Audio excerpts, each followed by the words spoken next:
À la médiathèque communautaire, on ne fait pas que prêter et ranger des livres. Nous sommes ici dans un lieu de rencontre et d'échange. C'est vrai qu'on a l'habitude d'avoir quasiment une animation par jour, donc voir du monde, accueillir des groupes, le public familial, adultes, ados. Donc là, ça fait un peu vide.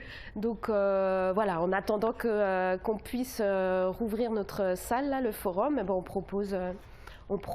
propose des animations pour permettre aux gens de s'évader quand même. Un premier essai à distance a été testé avec le Platchpil, une réussite qui encourage à poursuivre dans cette voie.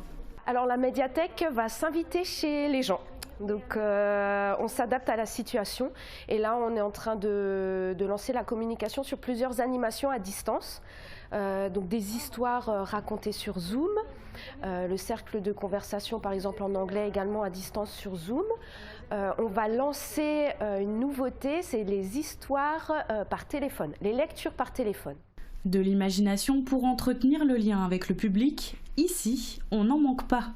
Des bricolages sont proposés aux enfants en marge d'une animation et même le bibus, qui ne peut pas tourner en ce moment, s'adapte en proposant des histoires en vidéo. Pour connaître tout le programme, rendez-vous sur le site de la médiathèque. Et on est maintenant en liaison avec la directrice de la médiathèque communautaire de Sarreguemines, Isabelle Wilt. Bonjour. Bonjour. Alors malgré l'annulation des animations, est-ce que le public continue à venir à la médiathèque? Alors la fréquentation a un petit peu diminué, malheureusement.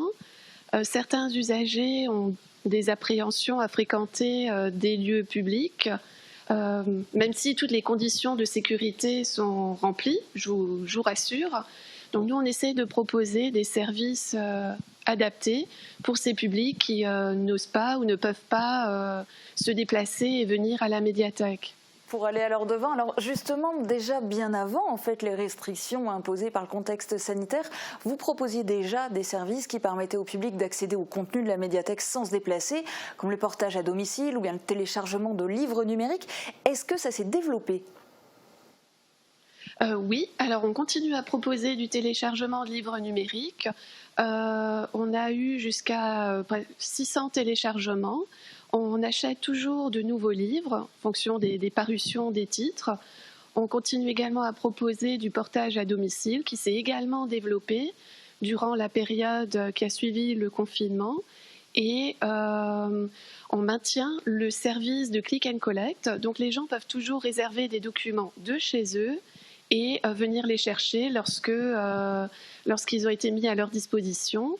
Et c'est encore plus simple depuis qu'on a lancé une application qui s'appelle Ma Bibli et qui permet d'accéder à son compte lecteur, à la base de données de la médiathèque et donc de réserver les documents. Cette application est disponible sur n'importe quel store et elle peut être téléchargée et installée sur n'importe quel smartphone. Et puis alors côté animation, parce qu'on l'a vu dans le reportage, il y a des animations à distance, tout un panel qui va être proposé pour les prochaines vacances. Mais après, qu'en est-il de la suite ? Alors, on va proposer des actions en direction des scolaires via Zoom. On est en train de contacter les écoles. On a commencé à intervenir dans les crèches pour des lectures d'histoire sur place. Et on va également intervenir dans les maisons de retraite. Alors, dans le respect des règles sanitaires, les collègues qui interviendront devront faire un test avant de se retrouver en contact avec les seniors. Mais et donc, on essaie de maintenir garder le lien avec lien. tous les publics, quoi.